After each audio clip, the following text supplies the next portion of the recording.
Hello everybody, this is Tip Top Gaming here today with another Magic the Gathering video. In today's video, I am going to be covering more information about Theros Beyond Death.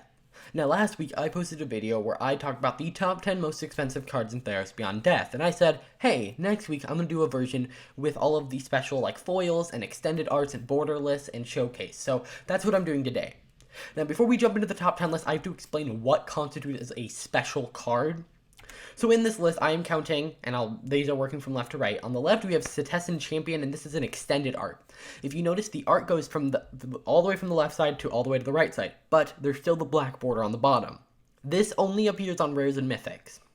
Then in the middle, we have the Borderless, which only appears on Planeswalkers. Borderless contain new art, so not only is it extended, but it's new art, and it also goes all the way down along the sides of the card as well. Then we also have the showcase frame, which is what Daxos over there on the right is. They are only found on the gods and demigods and are very like star-like, and you can see the constellation within them, within the art. And they also have alternate art. So why don't we break down the top 10? At number 10, we have Thassa, Deep Dwelling. She's a 4-cost 6/5, and she's one of the gods. This makes a lot of sense. The showcase cards are generally valued less because you can theoretically get the showcase cards within booster packs, because showcase cards and the borderless planeswalkers can be found in normal booster packs. The extended art, which would be the Setessan Champion over here, can only be found in the collector boosters, so that's generally why they're priced so much higher. Either way, you can get the normal version of it for $34.99, which, I mean, that's pretty expensive, but if she's going to be your commander, maybe you want to bling out your commander deck, and this is a really good way to do that. The foil showcase is $99.99. Now, these are all pre-order prices, so in the future, if you're like, oh, they're a lot less now, that makes a lot of sense. Also, this is from Card Kingdom, so obviously if you're going to get them on eBay, you can probably get them for cheaper, but this is just a good way to see where cards fall in terms of power. Also, it's kind of hard for them to do foil showcases because the variance within these packs are so high that they don't know how many they're going to get, so they're pricing them really high for foil. So I expect that price to come crashing down. But the order should still probably stay the same. Next, we have Theros, which is the red god. It actually is the same exact price as the blue god, and yeah, it's just because they're pretty good. Now, I expected actually Theros to be ahead because, well, the blue god does do some really cool, flicker thingies.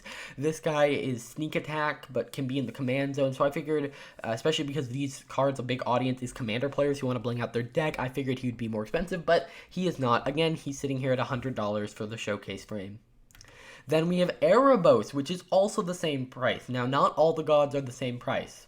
This one, I think is kind of the weirdest god. It's the god I haven't seen play. I've seen all the other gods in play. I've yet to see Erebos in play on MTG Arena. I'm excited for these styles to come to MTG Arena. Now, I would talk more about this card, but it's the same price, and I don't want to, you already know what these cards do. I think that these cards are a little overpriced for what they are. I think showcase boosters should be brought down in price, and these inflated prices obviously show that. But the thing is, these can be found in the normal booster packs. You could open, by these metrics, a $100 card in your $4 booster pack if you get a foil version of this. That's pretty crazy. Next, we have Ashiok, Nightmare's Muse. Now, this is a $40 card, so this costs 5 more than the previous one, and this is obviously the full art. And it is, the foil borderless is only $90, so the foil version of it is actually less, and that's again because, I'm assuming that's because foil doesn't mean as much to this card, because this card isn't going to be your commander. I think that's what drives up a lot of those foil prices, is it's your commander kind of thing.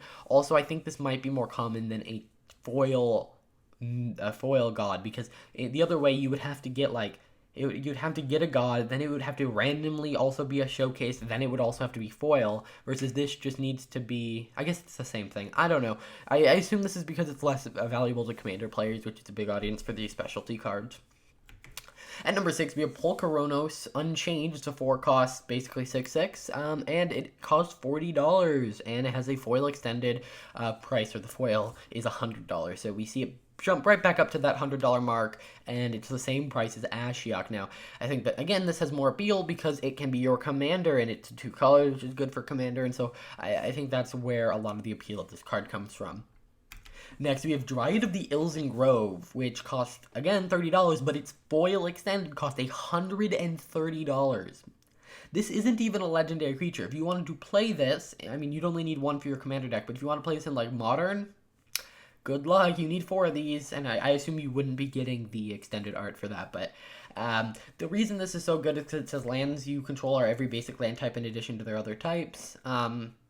I think this card is pretty good. You can hear my thoughts about the top 10 cards in terms of their power level in the previous video. This is really just to show you what the top 10 are.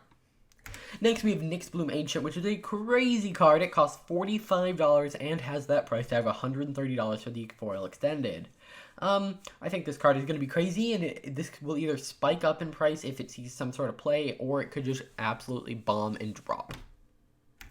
Next, we have Clawfist. So this is, I believe, this is the highest constellation card we've seen so far.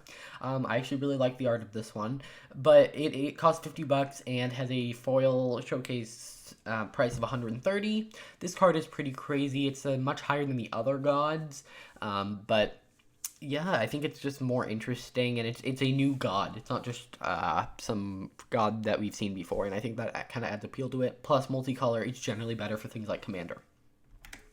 Then we have our number 1 constellation card being Heliod's Sun Crowned. It's a 3-cost legendary enchantment creature god, 5/5. It's crazy. It has an infinite combo in Pioneer, and that's why it's so spiked up in price. Now, I feel like as soon as that combo gets banned, because it's going to, you can expect Heliod to crash into the ground and get stuck under a rock, kind of like in the story.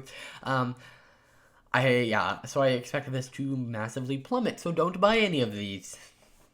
Then the last one, we have Uro, Titan of Nature's Wrath. This was the number 1 on the normal one. Obviously, number 1 in the normal one wasn't the extended. This costs $70, so you could this is a collector booster card, so it's a lot harder to say, oh, you'll just happen to get this, but because obviously if you're opening collector boosters, you're obviously expecting something big, and it has a foil extended price of $130. Now, I believe this foil extended price of $130 is because they're all sold out, so they're like, we don't really care what this price is right now. So it'll be interesting to see where these prices are. If you want me to do a price check where I come back and see how the prices have held up since then, let me know in the comments down below or leave a like on the video. So that's really it. I don't really have a lot to say about the balance of the cards because you know this. You've heard many people talk about it. I just wanted to show you the top 10. However, I thought it'd be interesting. What are the top bottom? Like, what are the lowest priced cards? And they're actually all of the demigods. They are all priced at 49 cents, or their foil showcase form is at $5.99. Now, this is mostly because, well, uncommon showcase cards are very common. I didn't open much Throne of Eldraine, and I have a ton of I have a decent amount of the showcase cards from there. So that's kind of why those don't have as much value. I just thought it'd be interesting, and then again, we can see next set, I can do this exact same thing. I can show you what the bottom 5 are, and it'll be interesting to see how that, works. Alrighty guys, that's going to do it for this video. I hope you guys enjoyed. If you guys enjoyed, please hit that like button, subscribe, and I'll see you guys in the next video. Bye.